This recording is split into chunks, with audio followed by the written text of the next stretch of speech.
वळूया पुढल्या महत्त्वाच्या बातमीकडे। बातमी धाराशिवची आहे। धाराशिवमध्ये पावसामुळे मोठं नुकसान झालंय, जनजीवन ठप्प आहे। धाराशिवच्या सिरसा गावमधील अनेक घरात गुडघ्या एवढं पाणी साचलेलं आहे। अन्नधान्यासह जीवनावश्यक वस्तू सुद्धा वाहून गेलेल्या आहेत। पशुधनाचं सुद्धा नुकसान आहे। आता काल तर लई मोठा महापूर होता, आज बी होता। पहिला होता येत होता पण हितनं जात होता।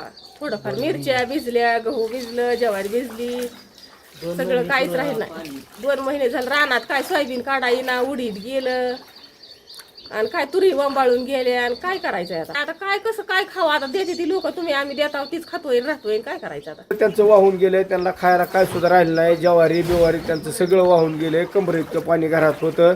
आम्ही बाया माणसं घरातनं नेले ते उचलून बाहेर 10-15 जणांना। मग ह्यांना काढलं, घराच्या कड्या लावलं, पण सगळं भिजलं।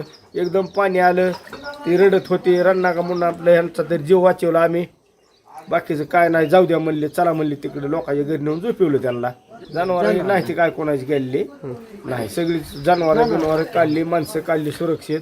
फक्त सामान खायचं प्यायचं सगळ्याच घे। तांदूळ बीज देतय, पुन्हा मला गहू बीज देतय, भांडी बीज देती सगळी। सगळे बघितले की आता गहू, तांदूळ, ज्वारी तर गेली ज्वारी तर सगळी। गेली। इसूर बीज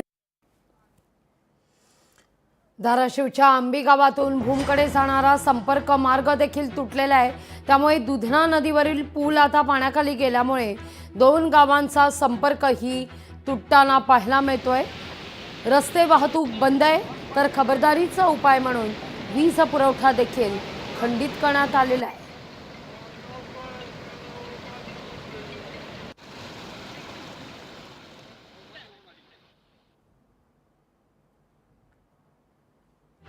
तर महाराष्ट्रात ओला दुष्काळ जाहीर करा,